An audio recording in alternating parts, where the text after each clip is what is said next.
Hello thinkers, how are you. आशा करता हूँ कि आप सब लोग ठीक होंगे, अपने अपने जीवन में मस्ती कर रहे होंगे।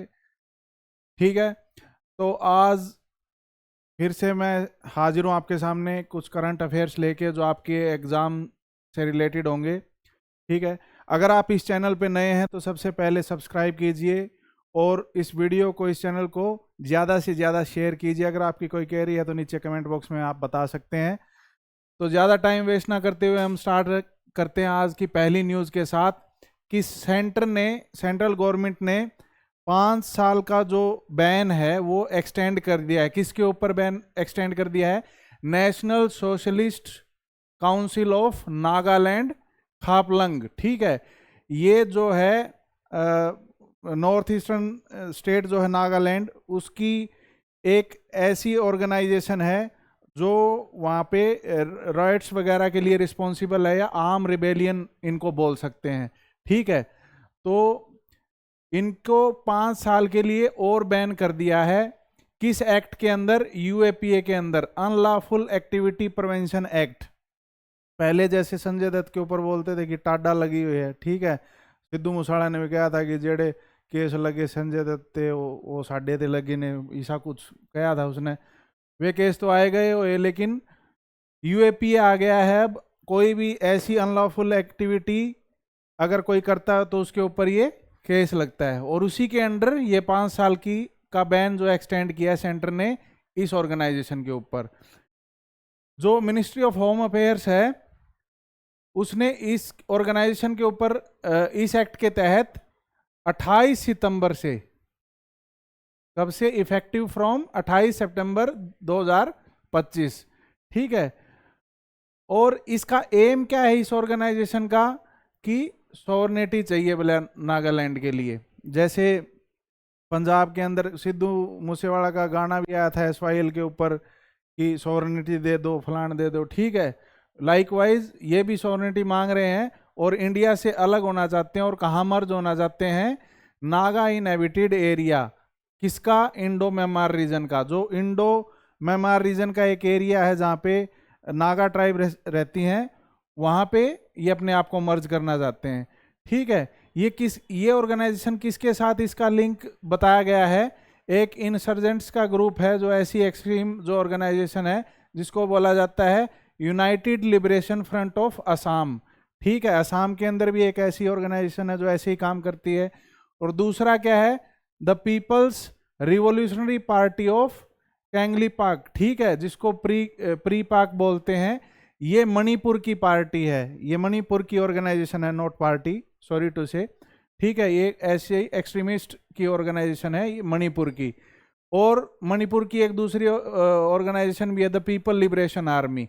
ठीक है, जो कि फॉरेन फंडिंग इनको मिलती है आर्म्स वगैरह खरीदने के लिए, जो एमिनेशन वगैरह खरीदने के लिए, और वो इस एरिया के अंदर अनरेस्ट पैदा करते हैं।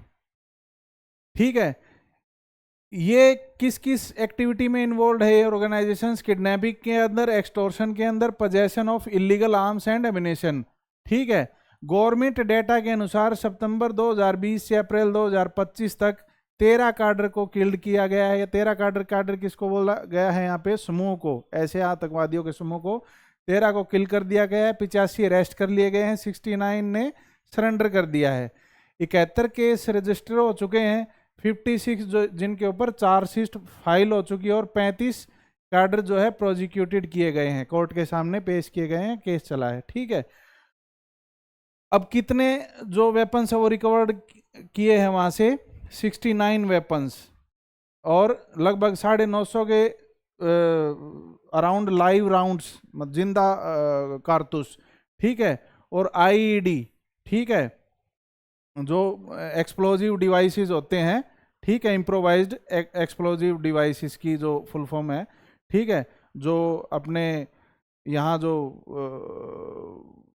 हमला हुआ था सैनिकों के ऊपर पुलवामा के अंदर, वो इसी से लिंक जोड़ा गया है। ठीक है, पुलवामा से पहले, सॉरी। ठीक है, और 800 ग्राम एक्सप्लोजिव इनके यहाँ से बरामद हुआ है।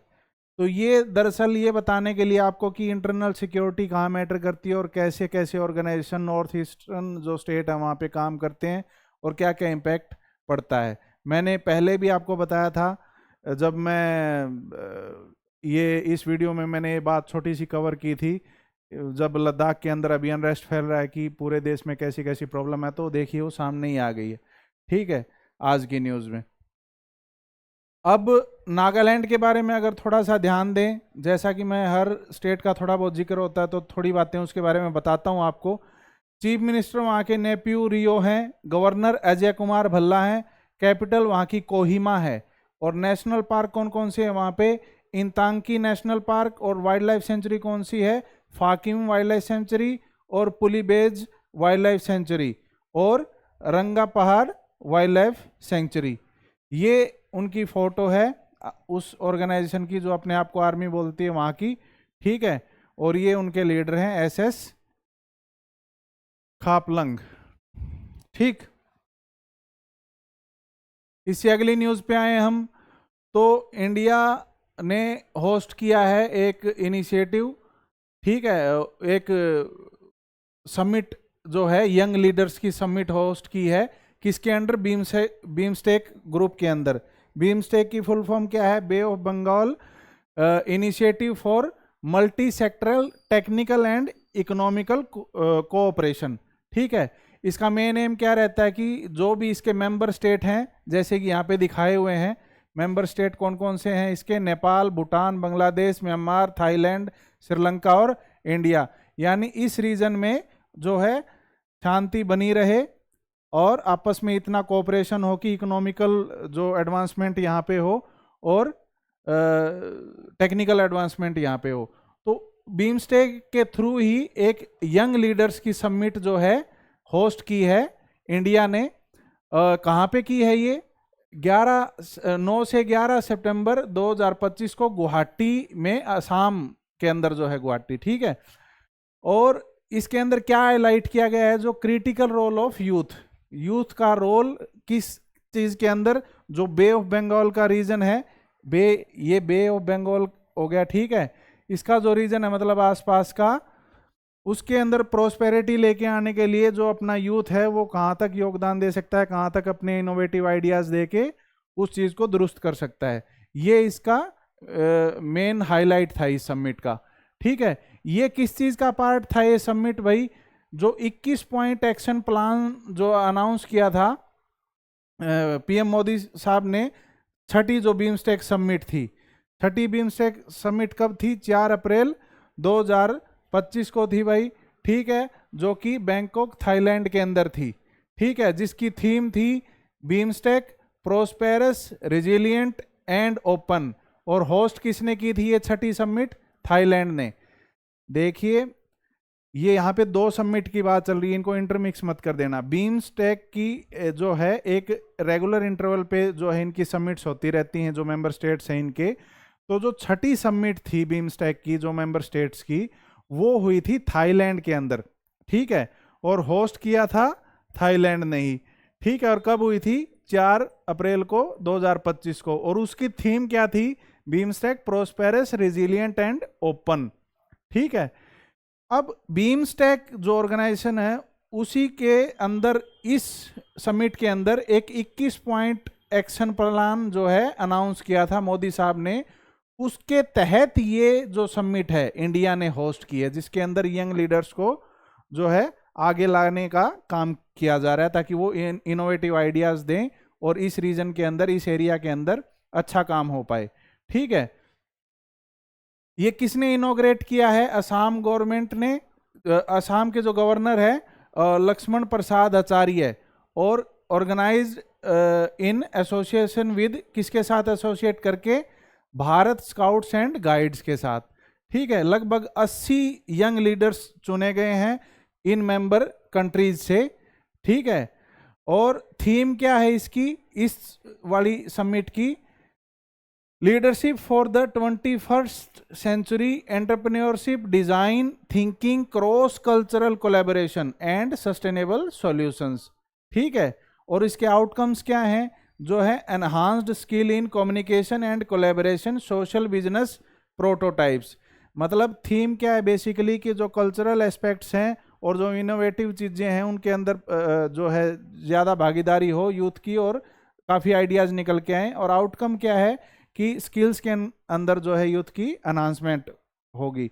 ठीक है, अब ये जो आइडिया है इस समिट का आइडिया, जो इंडिया की एक पॉलिसी है जिसको बोलते हैं Neighbourhood First, Act East and Mahasagar vision of for regional cooperation.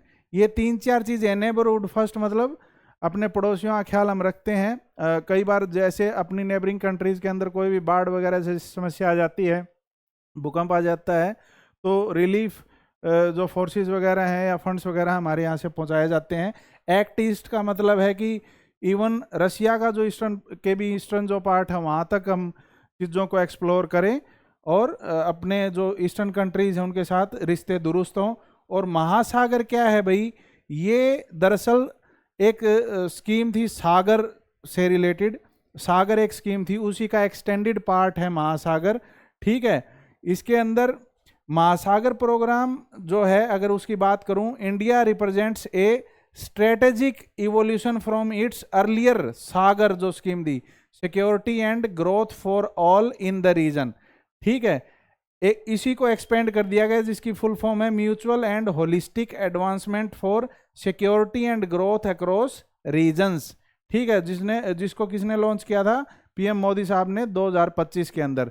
कहने का मतलब ये है कि जो भी समुद्री इलाका है लगता है इन देशों के साथ, उसके अंदर एक प्रोस्पेरिटी हो, और जो भी मैरीटाइम जो या फिर ओशन का जो एरिया है उसके अंदर सिक्योरिटी और जो भी जिसका इंफ्रास्ट्रक्चर है वो सिक्योर रहे, मजबूत रहे, सेफ रहे।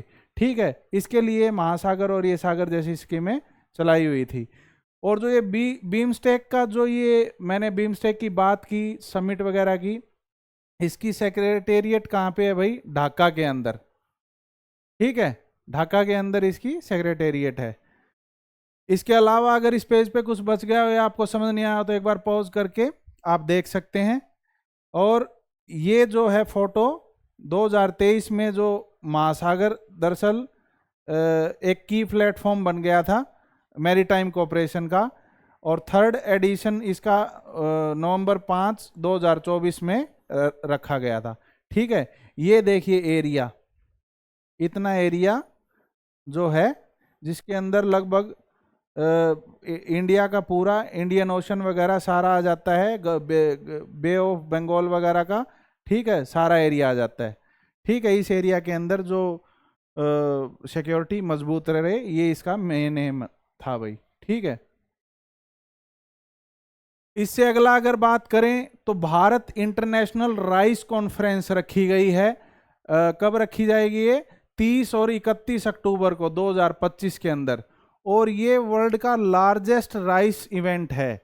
इसके अंदर क्या होता है, फार्मर्स को और ग्लोबल बायर्स को और स्टेक होल्डर्स को, ठीक है, जो भी राइस से जुड़े हुए लोग हैं, स्टेक होल्डर उनको बोलते हैं, जो राइस के फील्ड में काम कर रहे हैं, जैसे फार्मर्स हो गए या फिर बिजनेसमैन हो गए या फिर कोई और मिनिस्ट्री वगैरह होगी, उनको साथ में लेके आया जाएगा।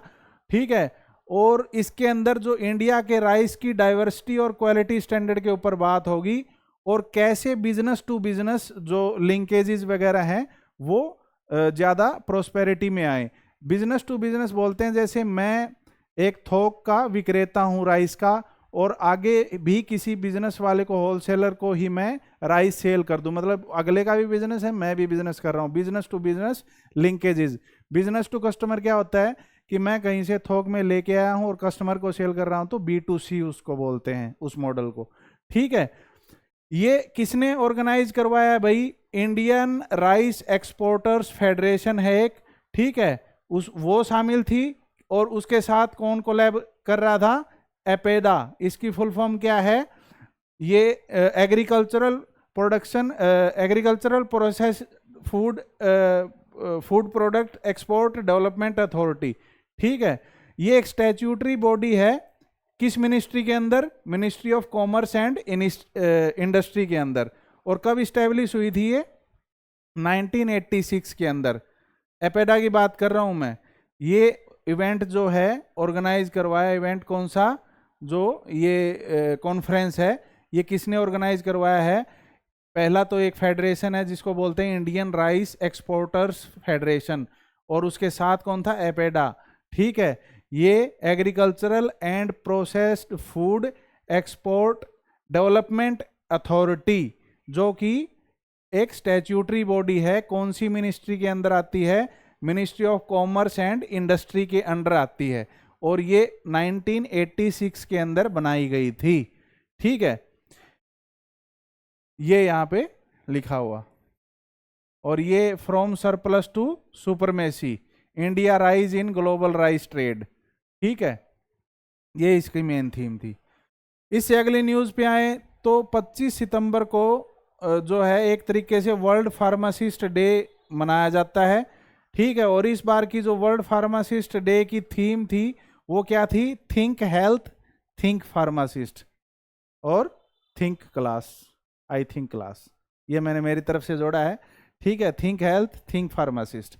ओके, इसके बाद अगर अगली न्यूज़ पढ़ें तो अंत्योदय दिवस भी मनाया जाता है 25 सितंबर को, जो कि मार्क करता है किसकी? बर्थ एनिवर्सरी को। कौन, किसकी बर्थ एनिवर्सरी को? पंडित दीनदयाल उपाध्याय, जो कि एक कम्युनिस्ट थे, जर्नलिस्ट थे, इकोनॉमिस्ट थे, फिलंथ्रोपिस्ट थे। ठीक है, और एक पॉलिटिकल एक्टिविस्ट भी थे भाई।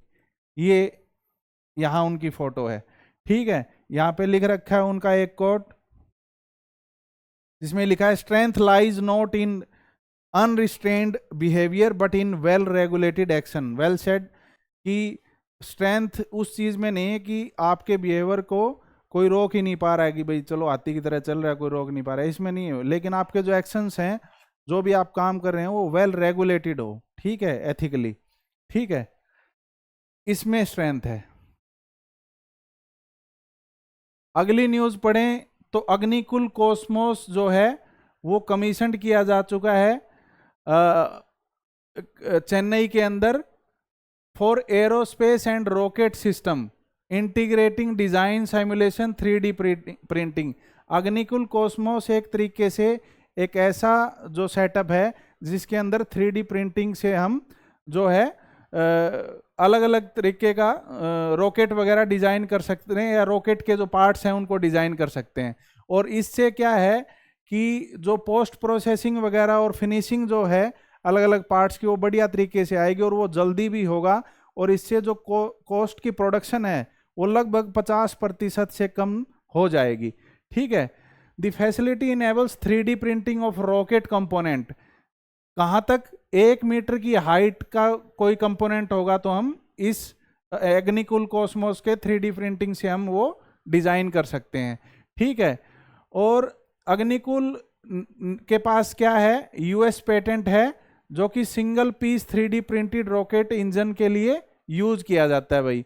ठीक है, और ये जो 1 मीटर तक के जो रॉकेट के जो पार्ट्स वगैरह डिजाइन किए जाएंगे, इससे जो नया रॉकेट के अंदर जब ये लगेंगे तो उसकी जो थर्स्ट की पावर है, मतलब एकदम जो प्रेशर के साथ रॉकेट जाता है, वो लगभग उसकी पावर 7 गुना तक बढ़ जाएगी। ठीक है, Agnikul Cosmos successfully launched the Agnibaan sorted rocket in May 2024 from Sriharikota.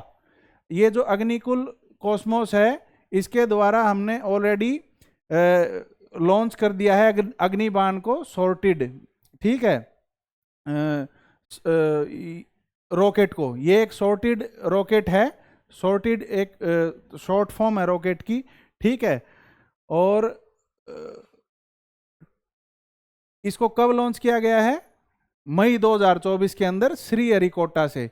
ठीक है, marking the world's first rocket launch with a single piece 3D printed engine. ठीक है, उसका इंजन टोटली 3D प्रिंटेड था। ये वर्ल्ड का पहला ऐसा रॉकेट है जो लॉन्च हुआ है जिसका इंजन 3D प्रिंटेड था। ठीक है, और इसके बाद क्या है? And the first semi cryogenic engine. Cryogenic engine किसको बोलते हैं? कि जैसे लिक्विड ऑक्सीजन जैसी गैसों को फ्रीजिंग पॉइंट से कम टेम्परेचर पे रख के उनको एक तरीके से प्रोपेलेंट की तरह यूज करना। ठीक है, ताकि जो रॉकेट को थ्रस्ट मिलता रहे, ठीक है, उड़ने के लिए। तो ये सेमी क्रायोजेनिक इंजन भी इंडिया का पहला ऐसा पहला इंजन बना है ये, ठीक है। अग्निकुल कॉस्मोस कब बना भाई? 2017 के अंदर। किसने बनाया? श्रीनाथ रविचंद्रन ने, ठीक है। मोइन एसपीएम भी थे, और एसआर चक्रवर्ती जो कि आईआईटी मद्रास के प्रोफेसर हैं। मैंने शायद कल परसों वाली वीडियो में ही आपको बताया था कि आईआईटी बॉम्बे और आईआईटी मद्रास को का नाम आप काफ़ी इनोवेशंस के अंदर देखने को मिलेगा, काफ़ी अच्छी आईआईटी हैं, ठीक है। And became the first Indian firm to sign an agreement with ISRO in December 2020। ISRO के साथ इन्होंने एग्रीमेंट किया, और ये इंडिया की ऐसी पहली जो है इंडिजिनस फर्म बनी है, ठीक है, जिसने इसरो के साथ ऐसा कुछ एग्रीमेंट किया है, ठीक है। अगर इससे अगली न्यूज पे बात करें, India is planning bodyguard satellite. अब देखिए, हमें या किसी भी देश को खतरा सिर्फ जमीन पे नहीं है, पानी में भी है और हवा में भी है। अब सब देशों की हवा में सैटेलाइट्स हैं, आसमान में सैटेलाइट्स हैं, तो हो सकता है कोई देश दूसरे की सैटेलाइट के ऊपर अटैक कर दे। और आजकल दिन नेटवर्किंग सिस्टम पे डिपेंड इतना है सब कुछ, अगर कोई सैटेलाइट, कोई प्रोमिनेंट सैटेलाइट अगर डैमेज हो गई तो उसका एक तो कॉस्ट बहुत ज़्यादा है, और उसका जो आफ्टर मैथ जो होंगे, उसके इम्पैक्ट जो पड़ेगा, वो तो हम उनको तो काउंट कर ही नहीं सकते। तो हमने उनको ध्यान में रखते हुए हमारी वहाँ की सैटेलाइट को प्रोटेक्ट करने के लिए एक बॉडीगार्ड सैटेलाइट रखी है। हमें ऐसा क्यों करना पड़ा? क्योंकि रिसेंटली 2024 के अंदर एक फॉरेन सैटेलाइट लगभग 1 किलोमीटर पास तक आ गई थी इंडियन सैटेलाइट के, ठीक है, जिसके अंदर मिलिट्री एप्लीकेशंस थी, ठीक है। ये इनिशिएटिव जो है ये बॉडीगार्ड सैटेलाइट बनाने का, वो कब लिया गया? एक तरीके से पार्ट है पीएम मोदी के 27,000 करोड़ का प्रोग्राम का, to launch about 50 surveillance satellites. लगभग 50 सर्विलेंस सैटेलाइट हम लॉन्च करेंगे, ठीक है। फर्स्ट लॉन्च एक्सपेक्टेड है 2026 को। इसका बॉडीगार्ड सैटेलाइट का फर्स्ट लॉन्च जो है 2026 को एक्सपेक्ट किया जा रहा है कि 2026 को हम लॉन्च कर देंगे। इंडिया के पास वैसे लगभग 100 सैटेलाइट्स हैं, पाकिस्तान के पास 8 हैं, चाइना के पास 930 सैटेलाइट्स हैं, ठीक है। और चाइना की इतनी सैटेलाइट्स की और स्पेस की ग्रोथ देख के थोड़ा सा हमें कंसर्न रहना पड़ता है और हमें सिक्योर रहना पड़ता है, ठीक है। India is partnering with startup to design satellite protection technology, ठीक है, including lidar satellite. Lidar satellite क्या है? Light detection and ranging. अब देखिए, जैसे रडार होता है ना कि कोई भी, या रडार सोनार, वैसे लिडार भी है, ठीक है। कोई भी वेव अगर आप किसी ऑब्जेक्ट के ऊपर टकराएगी, फिर वापस आएगी, फिर उस जो टाइम टेकन हुआ उसके हिसाब से उसकी दूरी माप ली जाती है। लाइकवाइज लिडार एक ऐसी टेक्नोलॉजी है कि स्पेस की एक पिक्चर, 3D पिक्चर ये हमें प्रोवाइड करवाएगा लाइट के थ्रू। अगर लाइट पड़ेगी अलग अलग ऑब्जेक्ट पे तो उनका एक शेप का भी पता चलेगा, उनकी दूरी भी पता चलेगी इस टेक्नोलॉजी से, ठीक है। और ये टेक्नोलॉजी हमें अर्ली डिटेक्शन ऑफ थ्रेट्स में काम आएगी, हम पहले ही समझ जाएंगे, ठीक है, अगर कोई खतरा होगा तो। इसके बाद कोई बात इसमें बच गई हो? नेक्स्ट वन, रिसेंटली क्या है कि जीएसटी की के लिए एपेलेट ट्रिब्यूनल, मतलब एपेक्स बॉडी होती है एपेलेट ट्रिब्यूनल, एक तरीके से जैसे वाटर डिस्प्यूट को रिजॉल्व करने के लिए भी हमारे देश में काफ़ी ट्रिब्यूनल्स हैं, और जो पोल्यूशन कंट्रोल के लिए भी जो है क्वाज़ी जुडिशियल बॉडीज़ हैं हमारे पास। लाइकवाइज ये एक स्टैट्यूटरी जो बॉडी है, मतलब बाय लॉ ये इस्टेब्लिश हुई है, और उसी लॉ के अंदर इसके नियम और जो कानून हैं वो दिए गए हैं, ठीक है। और इस जी स्टैट के मतलब जीएसटी एपेलेट ट्रिब्यूनल के अंदर क्या मेन तरीके से चीज़ें रिजॉल्व होंगी कि कोई भी जीएसटी फिलिंग के अंदर कोई भी आपकी समस्या आ रही है तो वो रिजॉल्व होगी इस ट्रिब्यूनल के अंदर। कोई भी डिस्प्यूट है वो यहाँ रिजॉल्व होगा, अब आपको और कहीं भागने की ज़रूरत नहीं है भाई। ठीक है, इस्टेब्लिशमेंट जो है इसकी constituted to hear appeals against order passed by GST appellate authorities, ये मैंने बोल दिया आपको। अच्छा, इसमें कौन बैठेगा बेंचेस? जो प्रिंसिपल बेंच है, प्रिंसिपल ऑफिस है इसका, वो न्यू दिल्ली के अंदर, और इसके अलावा 31 जो है स्टेट बेंचेस जो है इनकी, वो भी बनेंगी across the nation wide 45 location के अंदर। ठीक है, कंपोजिशन क्या है इसकी कि 2 तो जुडिशियल मेंबर होंगे कोई भी, और 1 टेक्निकल मेंबर होगा। ठीक है, और 1 टेक्निकल मेंबर जो है स्टेट से होगा। 2 judicial member, 1 technical member union मतलब सेंटर से, और 1 टेक्निकल मेंबर जो है स्टेट से। ये एक तरीके से इसमें फेडरलिज्म की भी भावना होती है कि स्टेट को भी शामिल किया जा रहा है सेंटर के साथ, और जो टेक्निकल बंदे हैं वो शामिल हो रहे हैं, और जुडिशियल बंदे जो हैं वो शामिल हो रहे हैं, ताकि जो फैसला आए निकल के, जो नीतियां बने, वो वेल क्वालिफाइड हो। ठीक है, इसके बाद क्या है, ई कोर्ट पोर्टल जी स्टेट का किसने डेवलप किया है भाई? Goods and service tax network ने, किसके साथ कोलैबोरेट करके? नेशनल इंफॉर्मेटिक्स सेंटर के साथ, एनआईसी के साथ। ठीक है, वहां पे जाके आप इस पोर्टल के ऊपर जाके आप अपनी कोई भी कंप्लेन दर्ज कर सकते हैं जीएसटी से रिलेटेड। रोल और ऑब्जेक्टिव क्या है ये मैंने आपको बता दिया कि कोई भी समस्या हुई तो वहाँ पे जाके रिजॉल्व हो जाएगी। इससे थोड़ा सा लोगों को भी इजी हो जाता है रीच आउट करना, और सॉल्यूशन उनको जल्दी मिल जाता है, और उनकी जो एप्लीकेशंस वगैरह हैं वो ट्रेसेबल हो जाती हैं, ट्रैक की जा सकती हैं, और रिकॉर्ड एक तरीके से वेल डॉक्यूमेंटेड हो जाता है। ठीक है, सिग्निफिकेंस क्या है? इंडिया का जो indirect tax dispute resolution system जो है उसमें थोड़ा सा राहत की उम्मीद है। ठीक है, और जो लिटिगेशन वगैरह के अंदर डिले लगते हैं कि कई बार पीआईएल वगैरह दर्ज की जाती हैं, ठीक है, पब्लिक इंटरेस्ट लिटिगेशन वगैरह जीएसटी को लेके, तो उनके अंदर डिलेज वगैरह नहीं होंगे। ठीक है, और ये एक तरीके से हमारे एक प्रिंसिपल को भी समाहित करता है अपने अंदर, जो जिसका नाम है one nation one forum for fairness and certainty. ठीक है, जैसे अभी डिस्प्यूट में ऐसी एक लाइन है, वन नेशन वन इलेक्शन। ठीक है, one nation one tax, one nation XYZ, one nation XYZ, काफ़ी चल रही हैं ये चीज़ें, तो इनकी इन वर्डिंग्स के ऊपर भी ध्यान रखना। ठीक है, नेक्स्ट वन, इंडिया ने रिसेंटली अग्नि प्राइम मिसाइल जो है टेस्ट कर ली है भाई। ठीक है, जो कि कहाँ से ये टेस्ट की है? Specially design rail based mobile launcher से। ये देखिए, ये एक तरीके से मोबाइल लॉन्चर है, मतलब कहीं भी रेल की पटड़ियाँ होगी वहाँ पे ये लॉन्चर जा सकता है। अब कोई स्पेशल जगह बनाने की जरूरत नहीं है, वहाँ इस रेल को लेके जाओ, ऊपर मिसाइल रखो, बूम, छोड़ दो। ठीक है, अब अग्नि प्राइम के बारे में जाने तो ये इंडिया की नेक्स्ट जनरेशन मीडियम और इंटरमीडिएट रेंज बैलिस्टिक मिसाइल है भाई। बैलिस्टिक मिसाइल्स कौन सी मिसाइल्स होती हैं कि ये एक तरीके से आर्किक और जो मतलब सरफेस टू सरफेस की मिसाइल्स होती हैं। ठीक है, ये ऐसा नहीं गाइडेड मिसाइल नहीं होती, ये एक पर्टिकुलर टाइम तक ही हवा में रह सकती हैं, उसके बाद they tend to be on earth. ठीक है,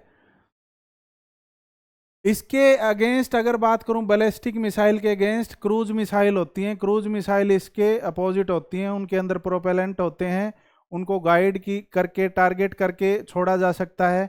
ठीक है, और वो कंपैरेटिवली ज़्यादा टाइम तक अपने टारगेट को हिट करने के लिए हवा में रहती हैं भाई, सरफेस टू एयर मिसाइल भी बोल देते हैं।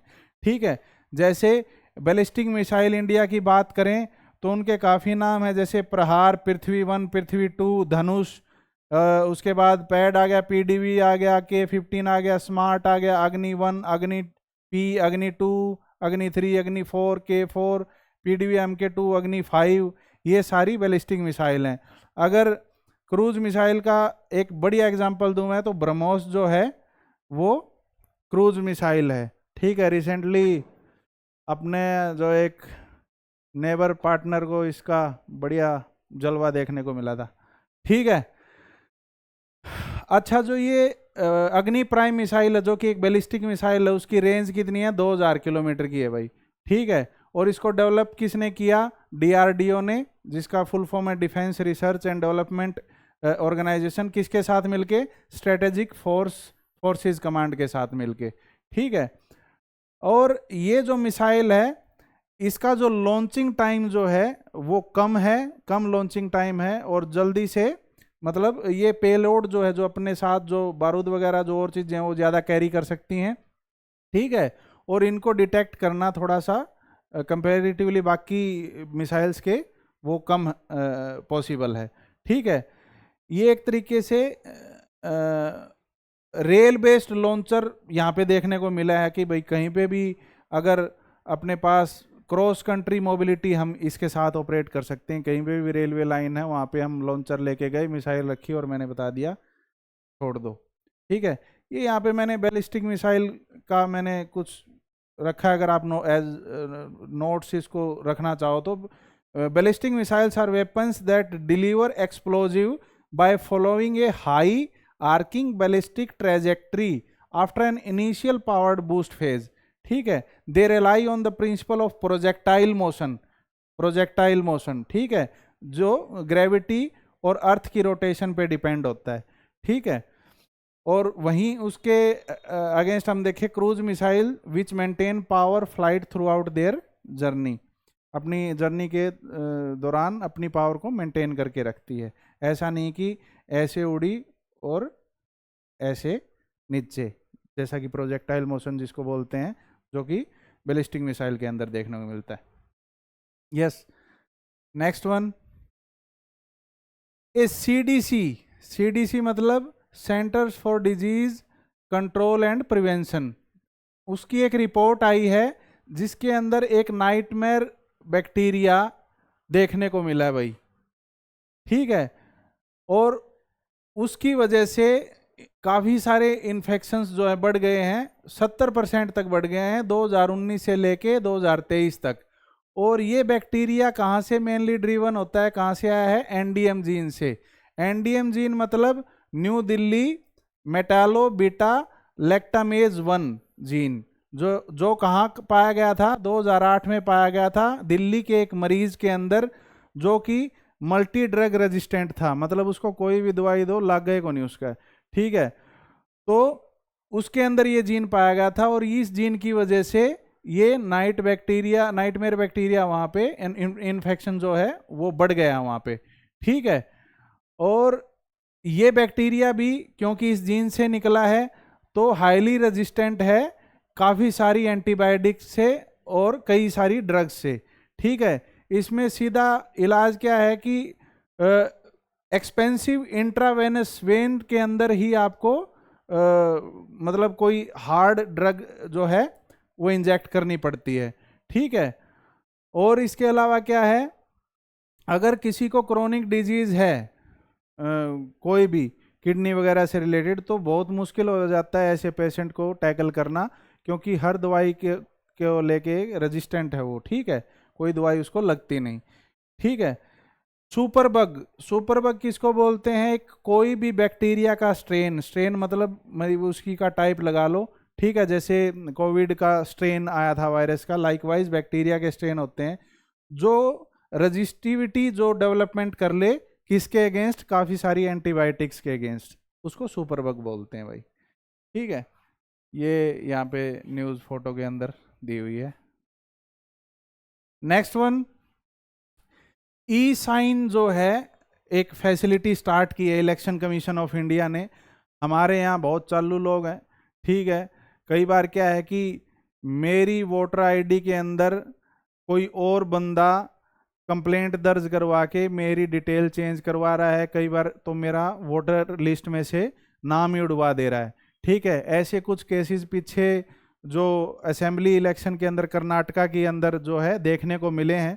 उसके बाद जब ये इशू जब रेज हुआ, और पीछे अभी तो इलेक्शन के ऊपर तो काफ़ी चीज़ें चल रही, बिहार इलेक्शन आने वाला है, राहुल गांधी साहब भी जैसे चल रहे हैं कि पूरी ईवीएम और पूरा वोटों की हेरा फेरी चल रही है, ठीक है। तो ऐसे में जो ई साइन फीचर स्टार्ट किया इलेक्शन कमीशन ऑफ इंडिया ने, इसके तहत क्या है कि जो आपका आधार के साथ आपका फ़ोन नंबर लिंक्ड है, उसी के जरिए आप अपनी वोटर आईडी के अंदर कुछ चेंज करवा सकते हो, या वोटर लिस्ट में से अपना नाम हटवा सकते हो, या कुछ ऐड ऑन करवा सकते हो।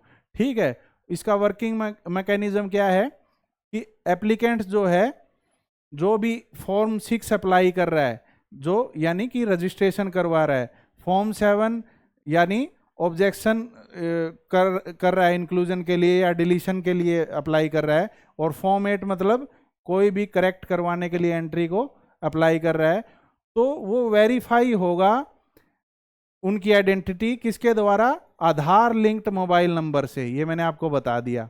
ठीक है, इसका सिग्निफिकेंस क्या है कि जो कोई भी तीसरा तेली आके आपको पता ही नहीं चला कि आपका वोट में कुछ भी चेंज करवा गया, आपकी वोटिंग आईडी में, वोटर आईडी में कुछ चेंज करवा गया, या जो भी जो लिस्ट होती है उसके अंदर आपका नाम ही ख़त्म करवा गया। ठीक है, ऐसी ऐसी चीज़ें देखने को आगे कम मिलेंगी। ठीक है,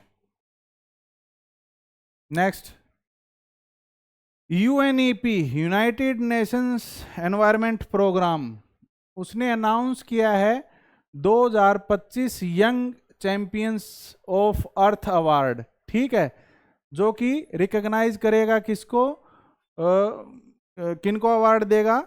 केनिया, इंडिया और यूएस के 3 जो यंगस्टर्स हैं उनको, क्योंकि उन्होंने एनवायरनमेंट के अंदर जो है सस्टेनेबल जो इनोवेशंस की हैं, जिससे जो चीज़ें एनवायरनमेंट को नुकसान देने वाली थी उनको नुकसान की बजाय फ़ायदा बनाने वाली चीज़ों में इन्होंने कन्वर्ट कर दिया है भाई। ठीक है, ये लॉन्च कब हुआ? 2017 में लॉन्च हुआ था ये अवार्ड, और रीलॉन्च 2025 में हुआ है। किसकी पार्टनरशिप से? प्लैनेट ए, जो कि किसकी ऑर्गेनाइजेशन है? यूएस क्लीन टेक, और इसके सीईओ हैं क्रिस कैंपर। ठीक है, और गिवन बाय कौन देगा ये award? UNEP, United Nation environment programme. किसके द्वारा सपोर्ट मिल रहा है इसको? काफ़ी सारे फिलेंथ्रोपिस्ट हैं और जो एक्टिविस्ट हैं, प्राइवेट पार्टनर्स, उनका सपोर्ट इनको है भाई। ठीक है, एम क्या है इसका कि जो लोग बायोडाइवर्सिटी वगैरह एनवायरनमेंट को बचा के रखते हैं उनको थोड़ा सा मोटिवेट किया जाए। और एलिजिबिलिटी क्या है इस अवार्ड के लिए कि बंदा 30 साल से नीचे का हो। ठीक है, उनको ही फंडिंग वगैरह और रिकॉग्निशन वगैरह मिलेगा। ठीक है, फीचर क्या है? विनर को क्या मिलेगा? लगभग $20,000 की सीड की फंडिंग होगी।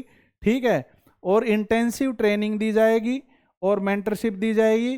ग्लोबल रिकॉग्निशन मिलेगा, जैसे कि मैं यहाँ बैठा चर्चा कर रहा हूँ, आप सुन रहे हो और इनको अवार्ड मिला है। ठीक है, वाह वाह शाबाशी मिल रही है। ठीक है, और कहाँ एक्सेस मिलेगा इनको? प्लैनेट ए पे।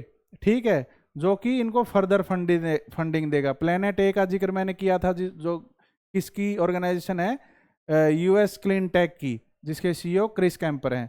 ठीक है, अब किन 3 जनों को अवार्ड मिल रहा है भाई? जिनाली मोदी, जो कि इंडिया से हैं। इन्होंने क्या, ये किसकी फाउंडर है? Founder of Banofi Leather. इन्होंने क्या किया है? इको फ्रेंडली लेदर, जो कि केले की छाल जो रेजिड्यू बच जाता था, वेस्ट मटेरियल बच जाता था, उससे जो है लेदर बनाया। इससे पॉल्यूशन कम होगा, और लेदर इंडस्ट्री के अंदर जितना पानी खर्च होता है उसके बात ही मत करो आप, तो वो जो पानी की खपत है वो भी बचेगी। ठीक है, और कार्बन एमिशन भी कम होगा। सेकंड जो केन्या से हैं, जोसेफ गुथिरू। ठीक है, ये हैं फाउंडर ऑफ हैपाक। ठीक है, इन्होंने क्या किया? एक वाटर हाइसिंथ को बायोडिग्रेडेबल पैकिंग के अंदर कन्वर्ट किया है भाई। ठीक है, एक ऐसा कोई प्लांट वाटर हाइसिंथ जो पानी को खराब करता है, पानी को सोखता है, उसको बायोडिग्रेडेबल पैकेजिंग और रैपर्स के अंदर, और सिंगल यूज प्लास्टिक इससे जो है कम होगा अगर हम ये यूज करेंगे तो। ठीक है, तीसरी कौन है? नोएमी फ्लोरिया, यूएस की हैं, जो कि फाउंडर हैं साइक्लू की। और इन्होंने क्या डेवलप किया है? एक ग्रे वाटर को रीयूज करके हाउस होल्ड्स और turning waste water into drinking water, ऐसा इन्होंने कुछ सिस्टम इजाद किया है जिससे वेस्ट वाटर को रीयूज किया जा सकता है।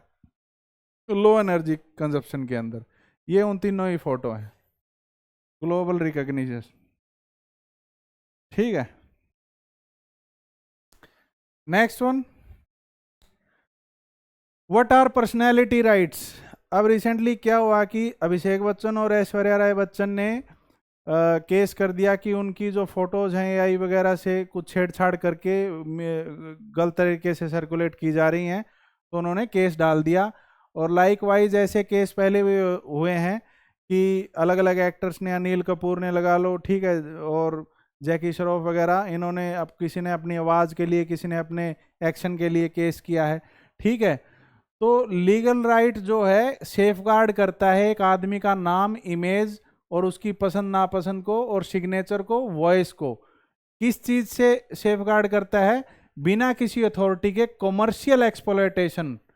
अगर मतलब मान लो मैं कोई सेलिब्रिटी हूं और मेरी आवाज़, जैसे अमिताभ बच्चन साहब हैं, उनकी आवाज़ यूनिक है, बिना उनकी अथॉरिटी के अगर आप उनको कॉमर्शियली यूज़ कर रहे हैं तो आपके ऊपर केस किया जा सकता है भाई। इसका कॉन्स्टिट्यूशनल बेसिस क्या है? ये article 21 right to privacy and dignity के अंदर इसको काउंट किया जाता है। ठीक है, इसके स्टैट्यूटरी एंकर क्या है? एक तो कॉपीराइट एक्ट के तहत आपको दिक्कत हो सकती है, सेक्शन 38 ए एंड बी। एक trademark act 1999, celebrity can trademark कर सकते हैं और अपने नाम को, कैच फ्रेजेस को और सिग्नेचर्स को। Common law tort of passing of, ठीक है, जो फॉल्स एंडोर्समेंट और मिसयूज ऑफ गुडविल जो है उनको प्रोटेक्ट होता है इस एक्ट के अंदर। ठीक है, पर्सनैलिटी राइट और फ्री स्पीच। अब फ्री स्पीच वाले बोलते हैं कि हमारी तो राइट टू स्पीच मतलब ब्रीच हो रही है इसके अंदर, अगर आप हर चीज रोक रहे हो तो। ठीक है, लेकिन इसमें ऐसा नहीं है। आर्टिकल 19 क्लोज 1 सब क्लोज ए जो है फ्री स्पीच की आपको गारंटी जरूर देता है, लेकिन वहीं आर्टिकल 19 क्लोज 2 जो है वो ये बोलता है कि रीजनेबल जो है इसके ऊपर रोक लगाई जा सकती है अगर आपकी किसी दूसरे की जो डिग्निटी है वो खराब हो रही हो।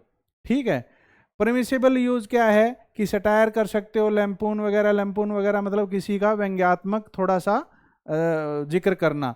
ठीक है, पैरोडी वगैरह के अंदर या न्यूज़ रिपोर्टिंग के अंदर, आर्ट स्कॉलरशिप के अंदर आप ऐसा काम कर सकते हो, तब आप इस चीज़ से बच सकते हो। प्रोहिबिटेड क्या है कि आप कॉमर्शियल एक्सप्लॉयटेशन नहीं कर सकते, और फॉल्स एंडोर्समेंट मतलब गलत तरीके से उसका इस्तेमाल नहीं कर सकते। ठीक है, और डीप फेक का भी आजकल ज़माना आ गया, वो तो बिल्कुल ही आपराधिक काम है। ठीक है, ये एक केस है जो पीछे राइट टू स्पीच वगैरह, फ्री स्पीच को लेके इस पे डिबेट हुई थी, DM entertainment versus baby gift house के बीच में। अच्छा, इस डिजिटल इरा के अंदर चैलेंजेस क्या हैं कि एक तो एआई का ज़माना है, डीप फेक का ज़माना है, कई बार हम ट्रेस नहीं कर पाते किसी को, और ऐसी ऐसी घटनाएं रोज़ सामने आती हैं। और रैपिड प्रोलिफरेशन है, कंटेंट इतनी जल्दी वायरल होता है कि वो मेन सोर्स से गायब भी कर दिया जाए तो इतने सोर्स पे आपको अवेलेबल हो जाएगा कि वहाँ से गायब भी होना मुश्किल हो जाता है, बशर्ते वो किसी पॉलिटिकल पार्टी के बढ़िया नेता का कंटेंट ना हो। रातों रात वहाँ तो बड़े बड़े सोशल मीडिया हैंडल ही रुक जाते हैं। ठीक है, ये रोड़ा चल रहा है आम आदमी की बात का। ठीक है, उनकी फिरे जाओ चुकी में भी। और कोई भी ऐसा लॉ, सिंगल लॉ नहीं है जो जिसके अंदर सारी चीज़ें कोडिफाई हो, जिसके थ्रू इन चीज़ों को कंट्रोल किया जा सके। और सेंसरशिप रिस्क भी है भाई, ओवर एक्सपेंशन जो है उसकी वजह से सटायर वगैरह और ऐसे चुटकुले वुटकुले के ऊपर रोक लग गई तो ठीक को नहीं आशा है गुगर। ठीक है, ओके, धन्यवाद, थैंक यू वेरी मच। आज इतना ही था। ठीक है, इतना ही मसाला था आपके काम का, और लेके आऊँगा। और आप हो सके तो इनको साइड बाय नोट डाउन करते चलिए, और मैं कोशिश करूंगा कि ये जो पीडीएफ वगैरह है इनको मैं टेलीग्राम चैनल पे और व्हाट्सएप चैनल पे प्रोवाइड करवा सकूं। तो हमारा जो टेलीग्राम चैनल और व्हाट्सएप चैनल है उनको भी आप ज्वाइन कर लीजिए। कोई भी इंपॉर्टेंट सोर्स होगा, स्टडी मटेरियल होगा, मैं वहाँ पे ड्रॉप कर दूंगा, आपके काम की चीज़ होगी, ऐसी बात नहीं है। ठीक है, तो आप वहाँ से ट्रेस कर सकते हैं। थैंक यू वेरी मच, फिर मिलते हैं।